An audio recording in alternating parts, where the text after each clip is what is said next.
Once they start eating this way, you'll make yourself heart attack proof. Going back over proof. We know that if people are eating this way, they are not going to have a heart attack. Not only could we be past our last heart attack, but the vast majority of people, even my age, could actually reverse a lot of their blockage. Everywhere you look, it seems a heart attack is just waiting to happen. If you haven't had a heart attack yourself, you likely know someone who has. But I've got a secret to share. With what we know right now, we could see the last heart attack in America. I've been investigating this for over a year. I've got lessons to share, things you need to know, things your doctor may not tell you.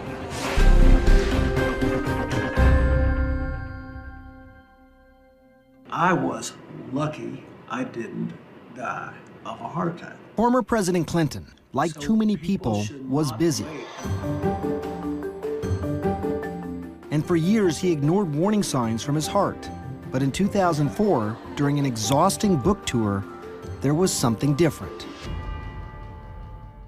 I had a real tightness in my chest when I was getting off the airplane. They hustled me down to Columbia Presbyterian, and they confirmed the determination that I had serious blockage and needed the surgeries. The 58-year-old Clinton needed to have his chest opened, his heart stopped, and surgery performed. On Labor Day in 2004, Mr. Clinton had 4 blood vessels bypassed.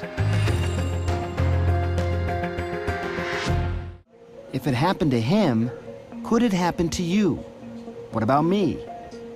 I'm a pretty typical guy in his early 40s with a family history of heart disease. So I decided to go on a mission to never have a heart attack. But how?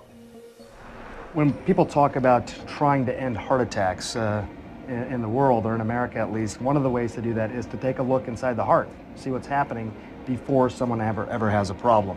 And that's what we're going to do here today. You're actually going to look for what in my heart?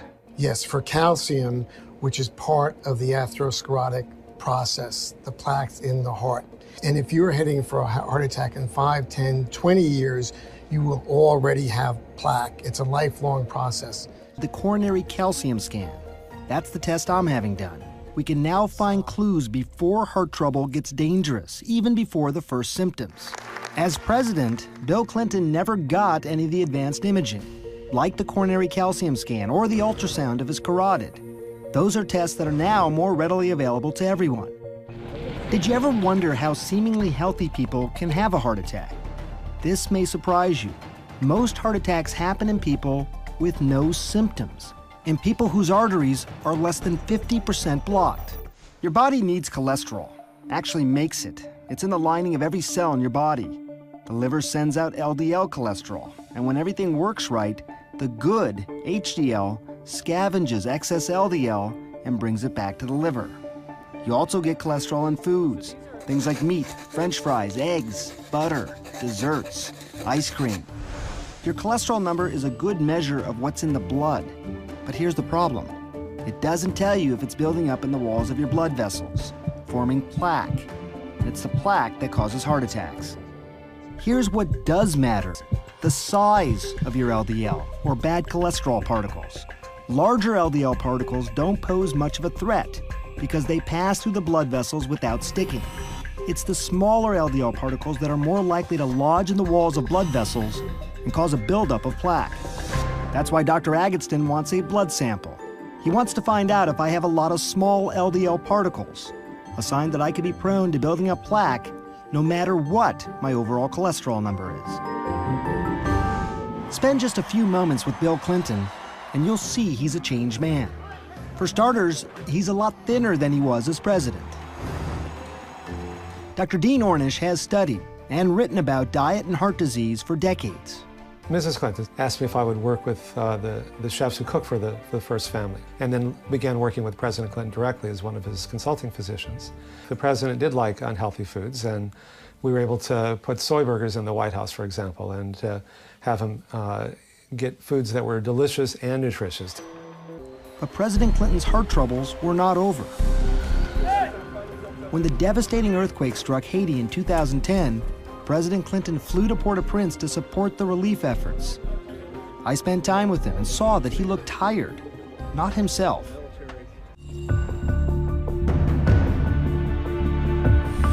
The doctors said it was a mechanical failure of the bypass, and he needed stents to open the blocked artery. The goal of the treatment, and I think it will be achieved, is for President Clinton to resume his very active lifestyle. This was not a result of either his lifestyle or his diet, which have been excellent. But Dr. Dean Ornish didn't see it that way. And so I wrote him a letter and I said, you know, the friends that mean the most to me are the ones that tell me what I need to hear, not necessarily what I want to hear. And you need to know that your genes are not your fate. And I say this not to blame you, but to empower you. And I'm happy to work with you to whatever extent you want to move forward in that way. And we met a few days later and he said he was ready to do it. This time around, he decided to get much more strict in his approach. No more meat, no more eggs, no more dairy, almost no oil. The mantra is, eat nothing that has a mother or a face. Talked about the fact that you love to eat. I mean, this is. But I like the stuff I eat. I like the vegetables, the fruits, the beans, the stuff I eat now. I like it. Do you call yourself a vegan now then?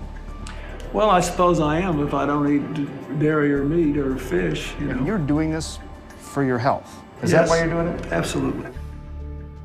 Clinton's dietary guides, Dean Ornish, and this guy, Caldwell Esselstyn, at the Cleveland Clinic. Every month, the 77-year-old Esselstyn holds a day-long seminar, attracting doctors and heart patients from across the country, like Sharon Kintz, a retired private investigator from Canton, Ohio. Kintz had a heart attack 6 months earlier after a coronary artery became completely blocked. What Kintz did next may surprise you. She turned the surgeon down cold, said no to open heart surgery, and decided to take a chance using food as medicine. Like President Clinton, Kintz has given up the food she loves, like butter and cheese. She's betting her life on Dr. Esselstyn's diet. She had a heart attack. Oh, yeah, I know. You know Sharon. Oh, yeah. Doctors recommended she have an intervention. She's not doing it. Is there a downside? Could she be putting herself at risk? No. I think that's an excellent question. In hundreds of patients, data now going back over 20 years, and this most recent study about a decade, once they start eating this way, you will make yourself heart attack proof. Going back over proof. We know that if people are eating this way, they are not going to have a heart attack. Esselstyn has won some allies, like Dr. Terry Mason, Chief Medical Officer at Cook County Hospitals in Chicago, and the city's former public health commissioner. We've eaten ourselves into a problem, and we can eat ourselves out of it. Esselstyn thinks heart disease is completely preventable, no matter what sort of family history you have, simply by eating right. During his research, he came upon a stunning fact. Some cultures around the world, like people living in Central Africa, Papua New Guinea Highlanders, and Tarahumara Indians in Mexico, have virtually no heart disease. None. So what can we learn from them? You have some easy to remember adages about how people can decide what they should or should not eat. We know what they shouldn't eat. That is oil, dairy, meat, fish, and chicken. What do we want them to eat? We want them to eat all those whole grains for their cereal, bread, and pasta, beans, vegetables, yellow, red, green, and fruit. Now, what particular vegetables do we want them to have? Bok choy, Swiss chard, kale, collards, collard green, beet greens, mustard green, turnip greens, napa cabbage, Brussels sprouts, broccoli, cauliflower, cilantro, parsley, spinach, and arugula, and asparagus. And I'm out of breath. President Clinton's diet, no meat, no dairy, almost no oil, got me thinking, how different what he's eating now as compared to what he used to eat, and what most of us still eat. Make a habit of high-fat, high-cholesterol meals like this, and you can physically see the beginnings of heart disease. I was curious about the science behind Dr. Esselstyn's claims, so I dug up some of these peer-reviewed journals. They're small, just a handful of patients, but the results are pretty impressive. In one study here, patients on the Esselstyn diet and cholesterol-lowering medication had no heart attacks, had no coronary events of any sort after 5 years. And 3/4 of these patients actually saw their blockages get smaller. You're not talking about just reducing your chance of heart disease. You're talking about potentially reversing heart disease. Oh, absolutely. The late wisdom is that once you develop these plaques, they're there. You're stuck with them. Try not to let them get worse. Is that faulty thinking? I think it's absolutely faulty thinking. Here's a picture Esselstyn likes to show of a heart patient with a blocked coronary artery.